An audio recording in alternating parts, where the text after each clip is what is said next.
যাত্রার আরও খবর জানাতে গাবতলী বাস টার্মিনালে রয়েছেন সহকর্মী হোসেন জাহিদ। গাজীপুরের চন্দ্রা বাস টার্মিনাল থেকে যুক্ত আছেন ফেরদৌস রহমান। শুরুতেই যাচ্ছি হোসেন জাহিদের কাছে। জাহিদ, জানাবেন, অনেক জায়গায় তো বাড়তি ভাড়া নেয়ার অভিযোগ রয়েছে, কি বলছেন চালকরা?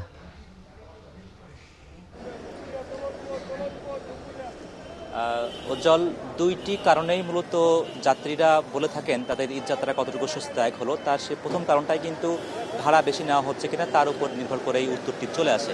এবং এই প্রশ্নের উত্তর খুঁজতে গিয়ে আমরা দুই ধরনের উত্তর পেয়েছি। একটি উত্তর যে আসলে কাঙ্ক্ষিত যে এই ভাড়াটি অন্য সময় রাখা হতো একই ভাড়া এবারও রাখা হচ্ছে। যেমন ধরুন, খুলনাতে 750 টাকা ভাড়া যেটি রাখা হতো সেটি এবারও রাখা হচ্ছে। রাজশাহীগামী বাসগুলো সেগুলো 750 টাকায় রাখছে, যেটি আগেও রাখতো।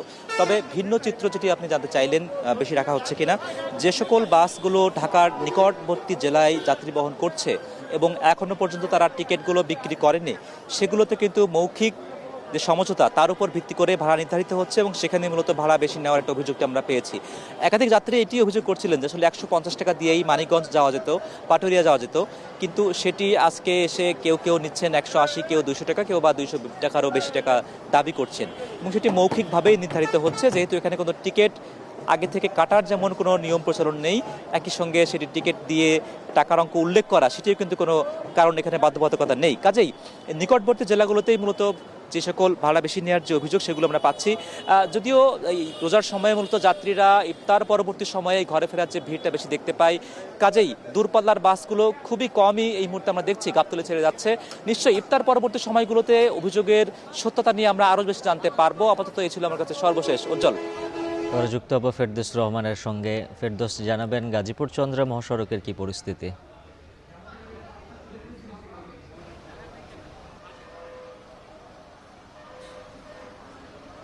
উজ্জ্বল, সকালের পর থেকে আমি গাজীপুরের চন্দ্রা বাস স্ট্যান্ডে রয়েছি। সকাল থেকেই ঢাকা টাঙ্গাইল মহাসড়কের যান চলাচলে ধীরগতি ছিল বেশি। দুপুরের পর থেকে কিছুটা কমলেও এখন বিকেল নাগাদ এটা কিন্তু বাড়তে শুরু করেছে।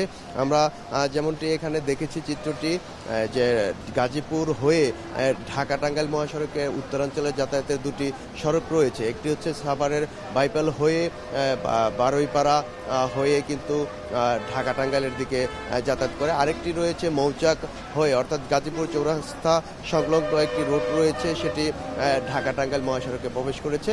তো এই দুটি সড়কেই সকাল থেকেই যান চলাচল ধীরগতি রয়েছে এবং যাত্রীরাও ভোগান্তি প্রকাশ করছেন। তারা যেমনটি জানিয়েছেন আমাদেরকে যে এভাবে ঘন্টার পর ঘন্টা সড়কে পার করতে যে সময় নষ্ট হচ্ছে, এতে করে তাদের ঈদ যাত্রায় বিঘ্ন ঘটছে। প্রিয়জনদের সঙ্গে দীর্ঘদিন পর তারা ঈদ কাটাতে গ্রামমুখ হচ্ছেন। কিন্তু এই যে যান জটের যে একটি সৃষ্টি হচ্ছে রাস্তায়, এতে কিন্তু তারা অনেকটাই ভোগান্তির দিকে ঝুঁকছেন। তো আমরা দেখতে পেয়েছি অনেকেই ভ্যান দিয়েও ঝুঁকি নিয়ে সড়কগুলোতে পারাপার হচ্ছেন, তাদের গন্তব্যে যাচ্ছেন। তো সবশেষে বলা যায় যে বিকেলের নাগাদ যতই বিকেল হচ্ছে, সময় বাড়ছে, ততই কিন্তু যান চলাচল ধীরগতি আরও বাড়ছে। তো এই ছিল সবশেষ। উজ্জ্বল, সড়কের পর এবার জানবো রেল ও নৌপথে ঈদযাত্রার খবর। কমলাপুর রেল স্টেশন থেকে যুক্ত আছেন সহকর্মী তানজিলা খান মিম। এছাড়া সদরঘাট থেকে যুক্ত আছেন সাজিদ আরাফাত। শুরুতেই যাচ্ছে মিমের কাছে। মিম, জানাবেন, ট্রেনের ছাদে তো যাত্রী ভ্রমণ ঠেকাতে কোনো ব্যবস্থা নেওয়া হচ্ছে কিনা, সার্বিক পরিস্থিতি নিয়ে কি বলছেন যাত্রীরা?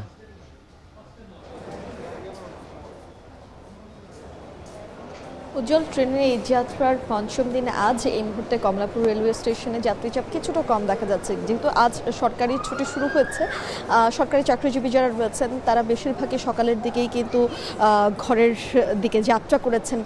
যারা ঘরমুখী মানুষ রয়েছেন পরিবারের সঙ্গে ঈদ আনন্দ উদযাপন করার লক্ষ্যে। এছাড়া যারা বেসরকারি চাকরিজীবী আছেন, ধারণা করা হচ্ছে বা তারা হয়তো বিকেল নাগাদ কিংবা সন্ধ্যার পরে, ইফতারের পরে হয়তো রওনা দিবেন। এ পর্যন্ত আজ কিন্তু 44টি ট্রেন ছেড়ে যাবার কথা রয়েছে। এখন পর্যন্ত আমরা জানি যে প্রায় 30টি ট্রেন ছেড়ে চলে গিয়েছে।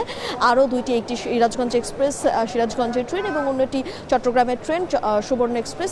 এই দুটি ট্রেন কিন্তু অপেক্ষমান রয়েছে, কিছুক্ষণের মধ্যেই সেই দুটি ট্রেনও ছেড়ে যাবে। তার বাইরে গিয়ে বলছিলাম আসলে যাত্রীচাপ কিছুটা কম রয়েছে এবং যাত্রীরা কিন্তু স্বস্তি প্রকাশ করছে, বিশেষ করে যাদের হাতে অনেক বড় ভারী ব্যাগ বোঝায় রয়েছে, যাদের সঙ্গে ছোট্ট শিশু রয়েছে, তারা বলছে অন্যান্য বারের থেকে এবার ভোগান্তিটা অনেকটাই কম এবং এবং যেহেতু দীর্ঘ লম্বা একটা ছুটি 7 দিনের ছুটি রয়েছে, তাই অনেকে আসলে তাড়াহুড়ো করে না যে ধাপে ধাপে যাচ্ছে, যার ফলে চাপটাও কিন্তু কম পড়ছে এবং যেন কোনো যাত্রী আসলে ছাদে করে ট্রেনের ছাদে না যেতে পারে এবং এটি বিপজ্জনক হওয়ায় সেই জায়গাটাতে কিন্তু রেলওয়ে কর্তৃপক্ষ সর্বোচ্চ নজরদারি রাখছে এবং এখন পর্যন্ত কিন্তু তেমন দৃশ্য দেখা যায়নি। সকালে হালকা দেখা গিয়েছিল এবং সকালে 2-3টি ট্রেনও কিছুটা বিলম্ব হয়েছিল ছেড়ে যেতে, বাকি ট্রেনগুলো কিন্তু যথাসময়ে ছেড়ে যাচ্ছে এখন পর্যন্ত আমরা যাত্রীদের কাছ থেকে সেটাই জানতে পেরেছি। উজ্জ্বল, এই ছিল এখন পর্যন্ত আমার কাছে কমলাপুর রেলওয়ে স্টেশন থেকে যাত্রীদের ঘরে ফেরার সবশেষ খবর। ট্রেনের পর এবার নৌপথের ঈদ যাত্রার খবর জানাবেন সাজিদ আরাফাত।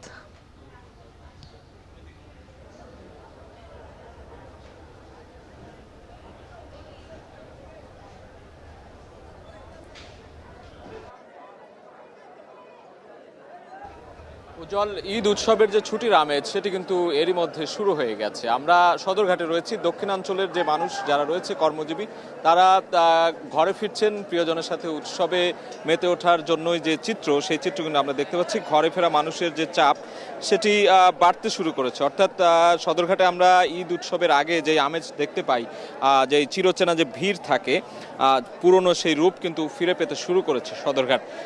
যদিও পদ্মা সেতু হওয়ার পর এই লঞ্চ ঘাটে চাপ কিছুটা কমেছে, বিশেষ করে বরিশালের দিকে সেই চাপ কিন্তু আমরা সেই ঝক্কি ঝামেলা অনেকটাই কমেছে। তবে বলে রাখা ভালো যে চাঁদপুর এবং ভোলা এই দুই অঞ্চলের মানুষের জন্য কিন্তু লঞ্চ একেবারেই বলা যায় যে তাদের একেবারে প্রধান বাহন।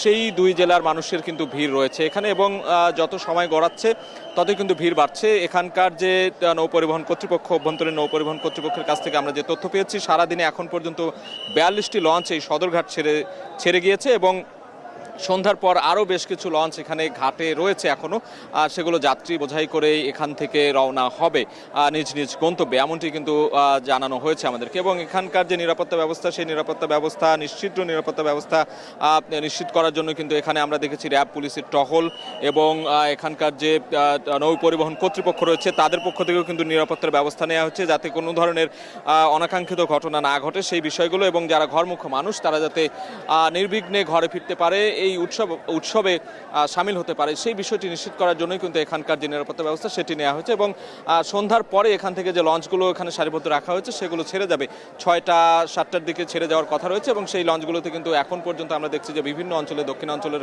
পটুয়াখালী, বরিশাল, ভোলা, বরগুনা থেকে শুরু করে চাঁদপুরের যে মানুষরা রয়েছে ঘরমুখ ছুটির আমেজে, তারা কিন্তু প্রিয়জনের সাথে ঈদ করার জন্য, বাড়ি ফেরার জন্য তারা এখানে আসছেন।